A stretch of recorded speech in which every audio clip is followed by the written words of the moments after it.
So in terms of Tesla's contribution, we've delivered over 1 million electric vehicles, 26 billion electric miles driven, and many gigawatt hours of stationary batteries, 17 terawatt hours of solar generated. So I think solar is sometimes underweighted at Tesla, but it is a massive part of our future. So to accelerate the transition to sustainable energy, we must produce more EVs that need to be affordable and a lot more energy storage while building factories faster and with far less investment. We have a plan to halve the cost per kilowatt hour.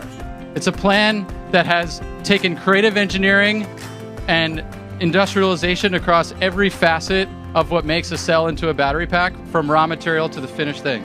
And we're going to go through that plan with you today, step by step, and build up how we get to these goals and how we accelerate this transition and make our vehicles and our grid batteries more affordable.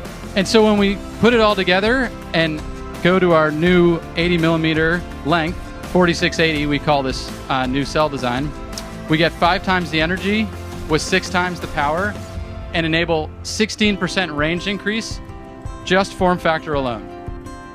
So just the cell form factor change enables a 14% dollar per kilowatt hour reduction, just that cell form factor change. The key to a high-performing assembly line is accomplishing processes while in motion, continuous motion, thinking about how to make the best cell with thinking about how to make the best equipment so that we could accomplish the fastest parts per minute rates on all of these tools. One line, 20 gigawatt hours, 7 times increase in output per line, 86% reduction in formation investment, 75% reduction in footprint. Is about a 75% reduction in the investment per gigawatt hour. It's just basically 4 times better than the current state of the art to the best of our knowledge. And then long term, we're expecting to make on the order of 3,000 gigawatt hours or 3 terawatt hours per year. I think we've got a good chance of achieving this actually before 2030.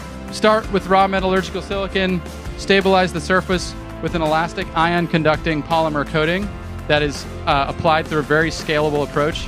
By leveraging this silicon to its potential, we can increase the range of our vehicles by an additional 20%, just this improvement.